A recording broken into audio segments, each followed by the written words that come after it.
Washington Bureau reporter Samantha-Jo joining us out live from Capitol Hill to explain the judge's ruling and how the president is responding. Samantha-Jo. Craig, this court order says even if you enter the country illegally, you still have the right to apply for asylum.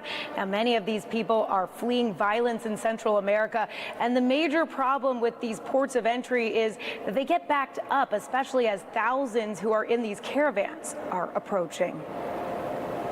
A federal judge says it couldn't be clearer. Migrants must be allowed to request asylum no matter where they enter the U.S. The entire purpose of the asylum statute is you say it doesn't matter how you entered, you're allowed to apply for asylum. And right now, caravans from Central America are starting to pile up at the border. U.S. District Judge John S. Tykar issuing a nationwide restraining order. Writing whatever the scope of the president's authority, he may not rewrite the immigration laws to impose a condition that Congress has expressly forbidden. The ruling, a temporary setback for the president. The administration introduced the policy earlier this month. It attempts to block anyone who didn't enter through a legal point of entry from making an asylum claim. It's too contradictory to the statute.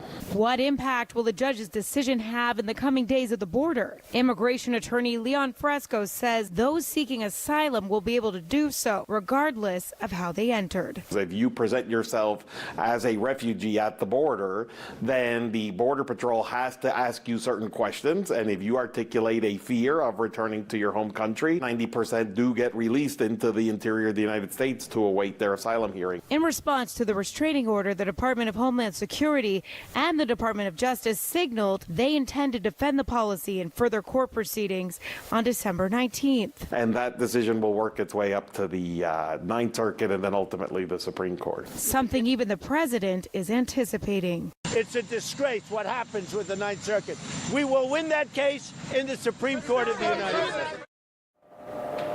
Now those troops sent to meet those caravans will begin being sent home. Now all 5,800 troops will arrive home by Christmas. We're live on Capitol Hill. Samantha-Jo, Spectrum News 13.